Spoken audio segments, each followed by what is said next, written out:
میرے محترم بزرگوں، دوستوں، عزیزوں، انسان کے چہرے کا نور اور اس کی رونق وہ کسی دوا سے، وہ کسی علاج سے نہیں ہے۔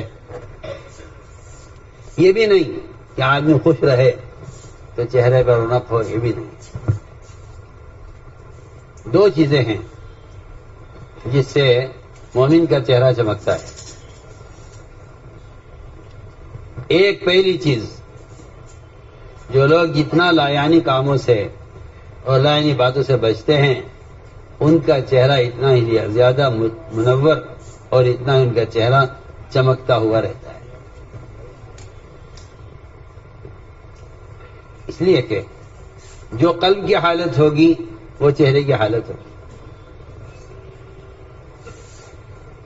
لیکن لوگوں نے اپنا وقار کھویا ہے لایانی باتوں سے۔ آدمی کا وقار لایانی باتوں سے ختم ہو جاتا ہے۔ لیکن لایانی باتیں یہ چہرے کے نور کو اس لیے ختم کر دیتی ہیں کہ لایانی باتیں دلوں کو مردہ کر دیتی ہیں۔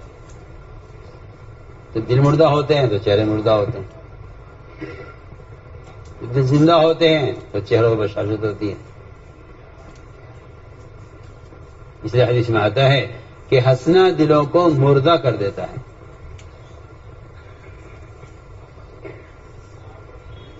زیادہ ہنسنا دلوں کو مردہ کر دیتا ہے، حدیث کا مفہوم ہے۔ ان کثرۃ الضحک تمیت القلوب۔ اور ہنسنا جو ہوتا ہے وہ لایانی باتوں سے ہنسنا ہوتا ہے۔ بلکہ حدیث نے یہاں تک فرمایا کہ جو آدمی صرف لوگوں کو ہنسانے کے لیے کوئی بات ایسی بیان کرے جو واقع میں پیش نہیں آئی ہے لیکن صرف چٹکلا ہنسانے کے لیے، حدیث نے فرمایا کہ اس کا شمار بھی جھوٹوں میں کیا جائے گا۔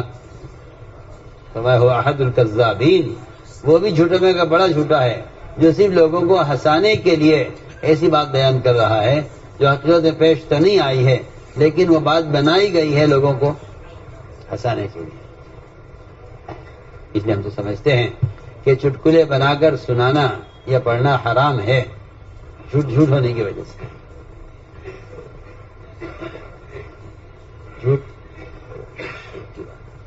جس طرح جھوٹ بولنا حرام ہے اس طرح کوئی چٹکلا بیان کرنا بھی حرام ہے اگر وہ واقعے میں پیش نہیں آیا ہے اور آپ صرف ہنسانے کے لیے اس کو بیان کر رہے ہیں تو وہ بھی جھوٹ میں شمار کیا جائے گا۔ لیکن صراحت نے فرمایا کہ جو صرف لوگوں کو ہنسانے کے لیے کوئی ایسی بات بیان کرے جو واقعے میں پیش نہیں آئی ہے وہ احد الکذابین، وہ بھی جھوٹے میں کا کوئی ایسی بات جو واقعے میں پیش آئی ہے اور وہ بات فحش بات نہیں ہے تو ایسی بات کے بیان کرنے میں سے ہنسنا خلاف سنت نہیں ہے۔ بلکہ بعض ایسے مواقع ہیں صحابہ کے زمانے کے کہ 1 سال تک جو بات اس بات کا تذکرہ ہوا کرتا تھا تو صحابہ 1 سال تک ہنسا کرتے تھے۔ ایک صحابی تھے حضرت نعیمان، وہ ایسے سے کام کرتے رہتے تھے لوگوں کو ہنسانے کے کام کرتے رہتے تھے۔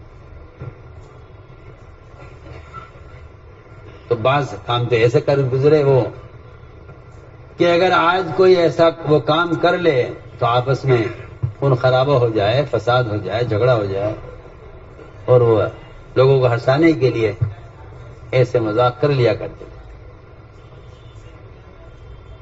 ابوبکر صدیق رضی اللہ تعالیٰ کے ساتھ سفر میں نکلے نعیمان اور سویبق اور ابوبکر صدیق رضی اللہ، تینوں سفر میں۔ نعیمان کو بھوک لگی، نعیمان نے کہا بھائی کھانا کھلا دے۔ اس نے کہا نہیں، جب تک امیر صاحب نہیں آ جائیں گے، اجازت نہیں دیں گے، کھانا نہیں کھلائیں گے۔ پہلے امیر کی اجازت ہوگی تب کھانا ہوگا۔ میں کہا مجھے بھوک لگی ہے، مجھے کھلا دیں۔ نعیمان کو سوجی شرارت، انہوں نے ایک قافلہ گزر رہا تھا وہاں سے، بھائی کہاں بات ہے؟ ہمارے پاس بہت سمجھدار، بڑا عقل مند، بہت ہوشیار، بہت مضبوط، بہت طاقتور غلام ہے، اگر کسی کو خریدنا ہو تو کہاں ہے کہ یہ شعیب، یہ غلام ہے بڑا مضبوط، بڑا چست، بہت ہوشیار. کتنے کا ہے کہ 10 اونٹ یہاں چھوڑ دو، اسے لے جاؤ. وہ بڑے خوش ہوئے کہ بھائی 10 اونٹوں میں اگر ایک غلام مل رہا ہے اچھا تو سستا ہے. انہوں نے اونٹ لے لیے، غلام ان کے حوالے.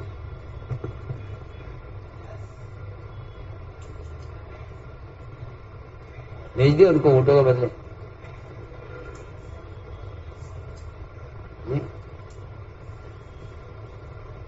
باندھ کے لے گئے انہیں اور کہہ دیا دیکھو یہ کہے گا کہ بھئی میں آزاد ہوں، اس کی بات نہ سننا اور چھوڑنا مت اس کو، یہ بھاگ جائے گا چھوٹ کر.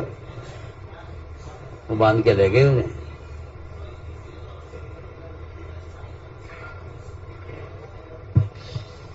بہت انہوں نے کہا بھائی میں تو آزاد آدمی ہوں. مذاق کرے کہ نہیں نہیں، ہمیں پہلے ہی پتہ چل گیا تم جھوٹ بولتے ہو اور تم چھوٹنے کے لیے کر رہے ہو. انہیں اچھی طرح باندھا رسی سے، لے گئے. حضرت صدیق تشریف لائے، پوچھا شعیب کہاں ہے؟ کہ جی وہ تو کوئی بات پیش آ گئی. کیا بات پیش آ گئی؟ کہ جی اس کو تو بھیج دیا. ارے کیسے بھیج دیا آزاد کو؟ کون لے گیا؟ کہ جی وہ آئے تھے، وہ اونٹوں کا بدلے اسے بھیج.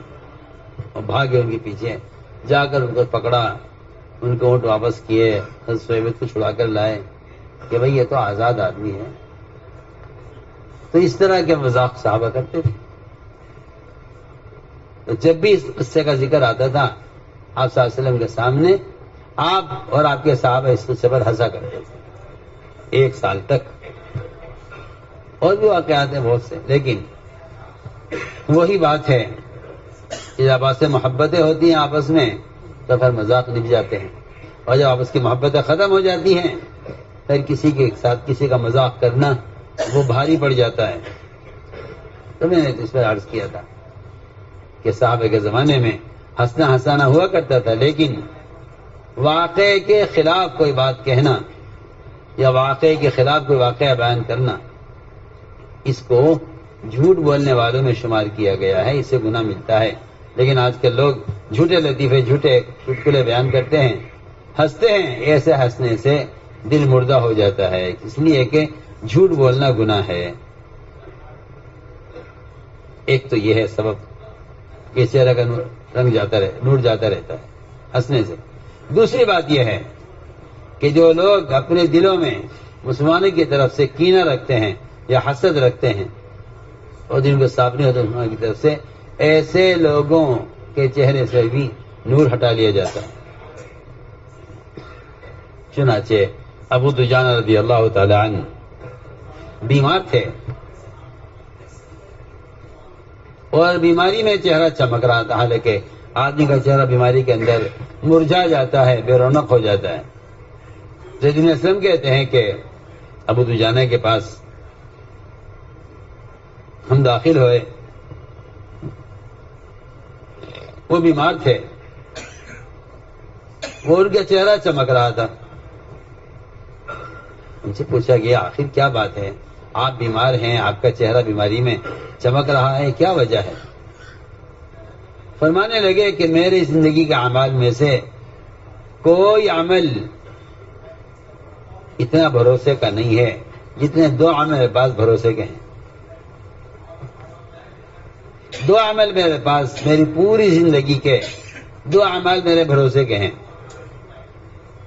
تمام اعمال میں 2 اعمال کی وجہ سے مجھے آخرت میں کامیابی کا بھی بھروسہ ہے اور میرا چہرہ چمک رہا ہے اس 2 اعمال کی وجہ سے. ایک بات تو یہ ہے کہ میں لائنی باتیں نہیں کرتا.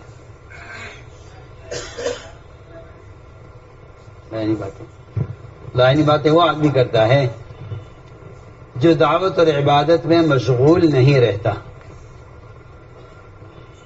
یہ جو آدمی علم کا ذوق نہیں رکھتا وہ لائنی باتیں کرتا ہے. جو علم کا ذوق رکھتے ہیں ان کو وہ لائنی باتیں نہیں کرتے. 3 کام ہیں، اگر مسلمان اسے مشغول رہے تو لائنی باتوں سے خود ہی محفوظ ہو جائے گا. دعوت، عبادت، تعلیم اور تعلیم، بس یہ تین کام ایسے ہیں کہ اس کی مشغولی ہر وقت ہے. اس کی مشغولی ہر وقت ہے. کوئی وقت دعوت عبادت سے، تعلیم اور تعلم سے خالی نہیں رہ سکتا. یہ وہ کام ہے جو ہر وقت کیے جا سکتے ہیں. تو ایک بات تو یہ ہے کہ میں لائنی باتیں نہیں کرتا، اور دوسری بات یہ ہے کہ میرا سینہ تمام مسلمانوں کی طرف سے صاف رہتا ہے. میں اپنے دل میں کسی کی طرف سے کوئی بات نہیں رکھتا، اس لیے میرا چہرہ چمک رہا ہے بیماری میں. مسلمانوں کے حالات سے خوش ہونا. جو آدمی کسی علاقے، مسلمانوں کے علاقوں میں بارش کی خبر سن کر خوش نہ ہو، یہ اس کے دل کے نفاق کی علامت ہے. اور اگر کوئی شخص کسی ملک میں، کسی علاقے میں مسلمانوں پر آنے والی تکلیف سے غمزدہ نہ ہو تو یہ اس کے دل کے نفاق کی علامت ہے. لیکن صرف منافقین کی عادت تھی کہ وہ مسلمانوں کے اچھے حالات سے غمگین ہوتے تھے اور مسلمانوں کے برے حالات سے خوش ہوتے تھے. منافقین کی